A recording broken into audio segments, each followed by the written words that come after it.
اب بولنا ہوگا۔ السلام علیکم، میں ہوں آپ کا ہوسٹ عبد الرحمن۔ علی بلال عرف ذلے شاہ، جو گزشتہ روز پی ٹی آئی کے ورکر تھے، گزشتہ روز پولیس تصادم میں سر پر گہری چوٹ لگنے کے بعد جاں بحق ہو گئے، اللہ پاک ان کی مغفرت کرے۔ تو ذلے شاہ کے بارے میں یہ ہمیں پتہ لگا ہے کہ ذلے شاہ جو تھے وہ ایک اسپیشل پرسن تھے، اسپیشل چائلڈ تھے۔ جس طرح وہ ایک ہم لوگوں کے اندر نارمل جو چیزیں ہوتی ہیں، ہر شخص کے اندر سوچنے سمجھنے کی صلاحیت ہوتی ہے، بات کرنے کا طریقہ ہوتا ہے، ذلے شاہ کے اندر ایسی چیزیں نہیں تھی، وہ ایک اسپیشل چائلڈ تھے۔ تو ذلے شاہ جیسے افراد کے بارے میں میڈیکل سائنس کیا کہتی ہے، ان بچوں کو معاشرے میں کیسے دیکھا جاتا ہے، ان کی دیکھ بھال کیسے کرنی چاہیے، اس حوالے سے ہم نے ڈاکٹر عصمت لغاری صاحبہ جو ماہر نفسیات ہیں ان سے ہم نے اس بارے میں پوچھا ہے۔ تو ڈاکٹر صاحبہ یہ بتائیں کہ ذلے شاہ جیسے افراد کے بارے میں سائنس کیا کہتی ہے؟ دیکھیں، ذلے شاہ کے بارے میں ہم کوئی فائنل یا حتمی رائے تو نہیں دے سکتے، کیونکہ وہ کبھی ڈائگنوز بھی نہیں ہوئے تھے۔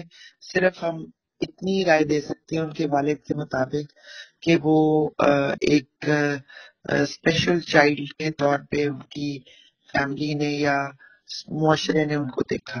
اب اسپیشل چلڈرن کی کیٹیگریز ہوتی ہیں۔ بظاہر جو ان کی حالت تھی وہ یہی تھی کہ وہ اپنا ان کی ڈسیبلٹی ایسی نہیں تھی کہ وہ چل نہیں سکتے تھے یا وہ کام نہیں کر سکتے تھے یا وہ اپنا خیال نہیں کر سکتے تھے۔ وہ ساری چیزیں ایسی ان میں بالکل بھی نہیں تھی۔ وہ بات بھی کرتے تھے، وہ کیا کہتے ہیں، یہ جو کیٹیگری ہوتی ہے، یہ مطلب اسپیشل چلڈرن میں یہ کیٹیگری یہ ہے کہ ان کے گھر والوں نے پروبیبلی ان کو بڑی اچھی ٹریننگ دی تھی۔ ایز اے ڈاکٹر جو آپ ایسے کیسز دیکھتی ہیں، ہمارے معاشرے میں ایسے بچوں کو کیسے ٹریٹ کیا جاتا ہے، ہم نے ڈاکٹر صاحبہ سے یہ بھی پوچھا، اور ان کے گھر والوں کو کیسے ٹریٹ کرنا چاہیے۔ ایکچولی ان بچوں کو جب ماں باپ یہ نوٹ کرنا شروع کریں یا نوٹس کریں کہ ان کے بچوں میں کوئی کمی یا کوئی اس طرح کی پرابلم نظر آ رہی ہے، تو وہ فوراً ڈاکٹر سے رجوع کریں۔ لیک آف اویئرنیس ہے، لیک آف ایجوکیشن ہے، اور پروبیبلی یہ دو چیزیں بہت کامن ہیں جہاں، اور تیسری غربت ہے۔ ہم نے یہ بھی سوال ڈاکٹر صاحبہ سے کیا کہ ایسا ہوتا کیوں نہیں، گھر والے ڈاکٹر کے پاس فوراً کیوں نہیں جاتے؟ جی، ایک تو ایسا بچہ کوئی گھر میں ہو تو سب سے پہلے تو غربت کی وجہ سے لوگ ڈاکٹروں کے پاس جا نہیں سکتے۔ اچھا، ہمارے ملک میں دور دراز علاقے جو ہیں بڑے شہروں کے علاوہ، وہاں پہ تو کوئی اس طرح کی فیسلٹی نہیں ہے کہ ڈاکٹرز ڈائگنوز کر سکیں کہ بچے کو کیا پرابلم ہے۔ اگر بڑے شہر میں ہے تو وہ افورڈ نہیں کر سکتے کہ وہ ڈاکٹرز کے پاس جائیں اور ڈاکٹر بار بار بلائے، اور کیونکہ اس میں ماں باپ کا زیادہ رول ہوتا ہے، کیونکہ ڈاکٹرز ماں باپ کو ٹریننگ دیتے ہیں کہ آپ نے اپنے بچے کے ساتھ اس کو کیسے لے کے چلنا ہے، اس کی ٹریننگ کیسے کرنی ہے۔ اور ہمارے معاشرتی پہلو سے اس بارے میں کیا حقائق ہیں، کیا بات ہے، یہ بھی ڈاکٹر صاحبہ سے ہم نے پوچھا۔ معاشرتی پہلو میں یہ ہوتا ہے کہ ہمارے معاشرے میں چونکہ اویئرنیس نہیں ہے، یعنی کہ ہمارے لوگوں کو پتہ ہی نہیں ہے، زیادہ تر ایسے بچوں کا مذاق اڑایا جاتا ہے، ان کو بڑے طریقے سے ٹریٹ کیا جاتا ہے۔ مطلب ایسے بچوں کو لوگ کہتے ہیں یہ مجذوب ہے، یہ اللہ لوگ ہے، یہ اس طرح ہے۔ حالانکہ اس طرح کے بچے اگر ان کو پراپر ٹریننگ دی جائے تو یہ سوسائٹی میں بڑے کنٹریبیوٹرز ہو سکتے ہیں۔ ذلی شاہ ایک بہت بڑا کنٹریبیوٹر تھا۔ ہم نے ڈاکٹر صاحبہ سے یہ سوال کیا کہ عام طور پر مینٹلنس کو عام ڈیسیزز کے طور پر ٹریٹ نہیں کیا جائے گا تو اس طرح علی بلال بھی پیدا ہوتے رہیں گے اور ان کی دیکھ بھال کرنے والا بھی کوئی نہیں ہوگا۔ اور ڈاکٹر صاحبہ سے ہم نے مزید یہ پوچھا کہ لاہور میں کتنے انسٹیٹیوٹ ہیں جہاں پر ایسے بچوں کی دیکھ بھال ہوتی رہی ہے، اس بارے میں بھی ڈاکٹر صاحبہ نے ہمیں بتایا۔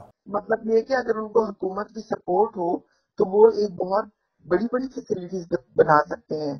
پرائیویٹلی تو لوگ کام کر رہے ہیں، لیکن حکومتی لیول پہ اس میں کوئی خاص سپورٹ نہیں ہے۔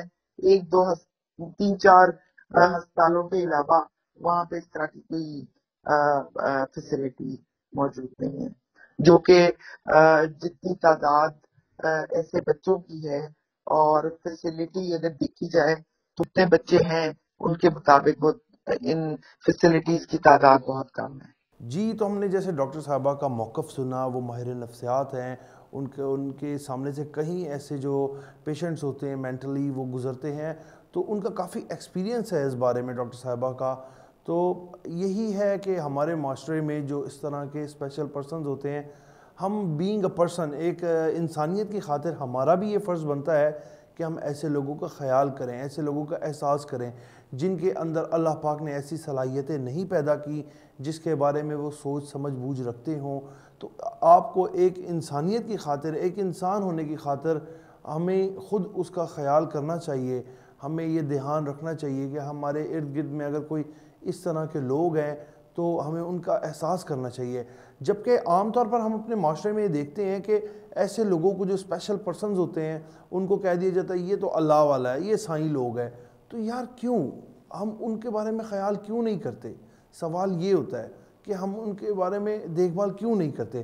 ہم ان کو کہہ کے ایسے چھوڑ دیتے ہیں کہ یار ایت اللہ لوگ ہیں، وہ یہ سائیں لوگ ہیں۔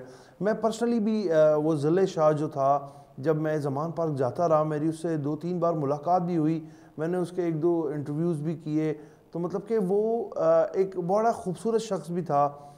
وہ کہتا تھا کہ میں جو ہے شادی نہیں کروں گا، میں شادی تب تک نہیں کروں گا جب تک عمران خان وزیر اعظم نہیں بنتے۔ مطلب کہ دیکھیں اس کی وہ سوچ سمجھ نہیں تھی جیسی ایک عام انسان میں آپ کے اندر میرے اندر اللہ پاک نے دی ہے، تو اس کے اندر اس چیز کی کمی تھی۔ یہ اللہ تعالیٰ کی طرف سے ہوتا ہے، لیکن ہمیں بات وہیں آ جاتی ہے کہ اگر اس طرح کا کسی کے اندر کوئی کمی یا کوئی ایسی چیز پائی جاتی ہے تو جو گھر والے ہوتے ہیں، جو والدین ہوتے ہیں، جو بہن بھائی ہوتے ہیں، ان کو چاہیے کہ وہ اس کا ایکسٹرا کیئر کریں، اس کا دیکھ بھال زیادہ کریں، خیال زیادہ رکھیں۔ حالانکہ جو ضلع شاہ تھا وہ اپنا خیال بھی رکھتا تھا، مطلب کہ اپنے کپڑے تبدیل کر کے آنا اور بالکل ایک نارمل پرسن کی طرح گھومنا پھرنا، مطلب کہ کوئی ایسی زیادہ اس کے اندر اس طرح کی کمی نہیں تھی کہ ہم اس کو بالکل ہی بول دیں کہ یہ بالکل ہی اللہ لوگ تھا، لیکن اس طرح کا وہ شخص نہیں تھا۔ لیکن کچھ مطلب کہ جو ذہن تھا اس کا وہ کچھ حد تک ایک نارمل انسان کی بنسبت کافی حد تک کم تھا۔ اسی سب کے ساتھ اپنے میزبان کو اجازت دیجیے، کل پھر ملاقات ہوگی ایک نئے ولاگ کے ساتھ، تب تک کے لیے اللہ نگہبان۔